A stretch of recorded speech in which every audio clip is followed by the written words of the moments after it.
Good morning. Thank you for joining us. Alan Goto and I are recording this for August of 2021, August 12th.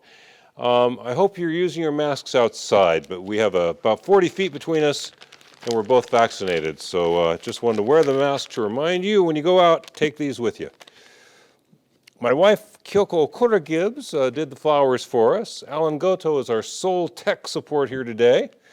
Lynn Sugiyama, Michael Tang, and Von Magnan Sensei Tachi are doing the chanting and preparing your Naijin there in Arizona. They're all doing the hard part. Alan and Kyoko and Lynn, Von, and Michael Sensei Tachi, they're doing the hard part. I will just speak with you. I will speak with you not at great length, about the faith of Buddhists in this Jodo Shinshu stream of Mahayana Buddhism. Now, in our tradition, we speak of Shinjin. And when we translate Shinjin, we translate it entrusting, true entrusting, trusting confidence, and such. We used to, in the olden days, simply translate it as faith, but we don't do that these days. It is, or it manifests as faith, but our understanding of this is quite different in Buddhism from how faith is understood and experienced by most participants and most teachers of the monotheistic religions like Christianity and Islam. Their approach to faith is different. Their emphasis on believing is different from ours.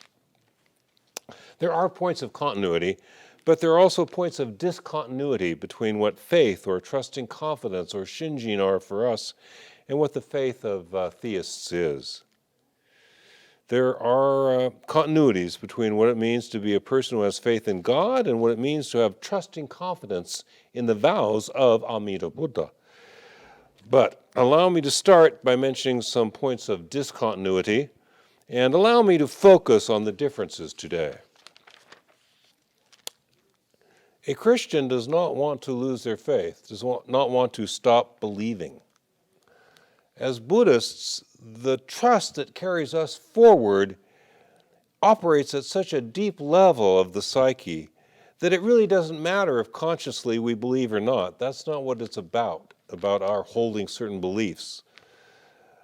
Some days it all makes sense to us. The story about the Buddha's caring, drawing us into a realm of light. The story of the Buddha's vow being like a ship that carries us to the land of light. There are days that story makes a lot of sense to us, and there's other days we don't even run over such ideas in our minds at all, Jodo Shinshu Buddhists.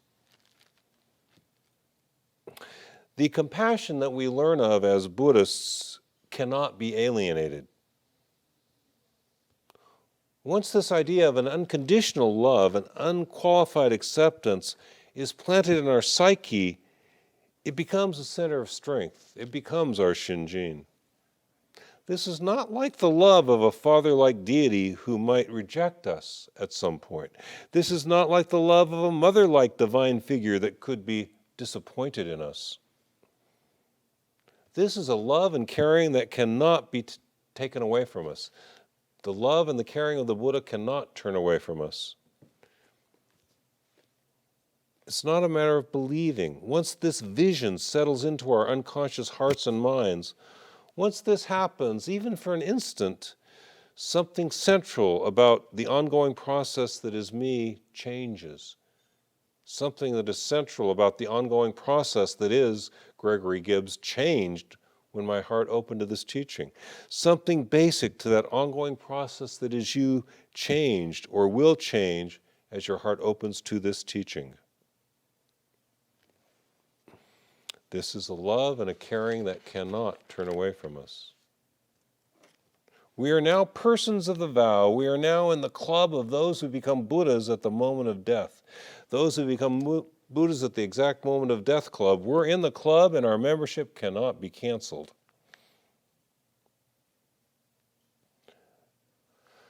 My father was often disappointed with me. I grew up on the same block with Tom Seaver, the pitcher for the Mets. heck of a block to grow up on. My father was often disappointed in me. I wasn't that good at baseball, I'll tell you. Even my mother was, on a rare occasion, disappointed with me. She did not stop loving me. My mother did not stop loving me when I disappointed her, but she was disappointed in me a time or two. You cannot disappoint the Buddha. They expect the worst. We don't often speak in such literalistic or uncritically realistic ways, but this is the truth. And it is different from theism. It is different from the monotheistic religions. The devout Jew wishes to be righteous in the eyes of God. The genuine Christian tries to some extent to live like Jesus did, or at least embody some of his values. As a Jodo Shinshu Buddhist, I know that the illumined heart and mind of the Buddha has seen me squirrel around and rationalize my behavior again and again, and it will expect nothing better of me going forward into the future. I am accepted as I am, squirreling, rationalizing, disassembling.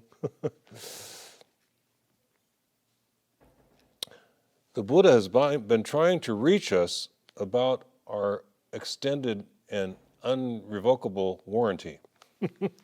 You don't have to pay for it. You don't have to sign up. You got it. The trusting in the promise of the Buddha of limitless wisdom, light, and endless life, I do wish to do better going forward. But I cannot disappoint or alienate the Buddha's caring. I cannot lose the Buddha's support. So this inability to lose the support of the enlightened heart and mind beneath us, supporting us, carrying us where we need to go, is one of the ways that our faith as Buddhists differs from the faith of Christians or other theists, other believers in deities. And this difference also means that we have no fear of the depths of reality.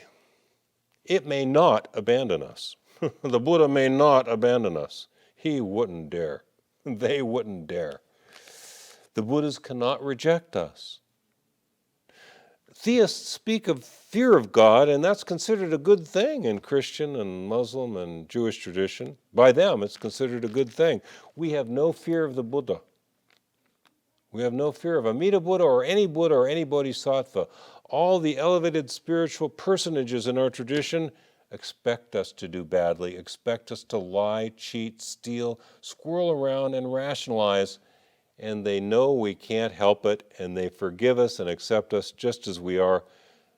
Enlightened minds and hearts just want us to wake up. They want us to pull out of this nosedive we're in, and glide happily forward. We have no fear of Amida Buddha or any Buddha or Bodhisattva. Amida Buddha wouldn't dare fail me, or you, or anyone who will trust in them. Now this may seem presumptuous. What I'm saying may seem a bit presumptuous. It is presumptuous. But our religion and our faith expects just such presumption of us. The inevitability and acceptability of such presumption about our eventual awakening is discussed in chapter 13 of the Tani Sho. The latter part people don't talk about so much. And I will read that to you. The latter portions from line 20 on of article 13 of the Tani Sho. He's discussing here now the fear that people think, I've been so bad, I do such bad things, the Buddha will reject me. Even evil committed while presuming upon the vow, while being presumptuous about the vow, occurs due to the prompting of our past karma. Hence, it is when one simply leaves good and evil alone to karmic recompense and entrusts wholeheartedly to the fundamental vow of the Buddha that one is in accord with the power of the Buddha. Through our having a heart that presumes upon the fundamental vow, Shinjin that entrusts to the other power also becomes firmly settled in us. That presumption does not disturb the true faith, the true entrusting that settles deeply into our hearts and minds. Generally speaking, if one only entrusted to the fundamental vow of the Buddha after completely severing one's karmic evil, after stopping doing wrong, then what would be the good of this vow, this promise, this commitment to liberate all suffering and deluded beings independent of their worth? The point here, the main point here, is that we are expected to be presumptuous. We are accepted nonetheless. We are accepted and welcomed into the realm of light nonetheless, despite our presumptions, despite our presuming upon the Buddha. If we try to do better, live better lives, more likely than not, we'll fail to do so.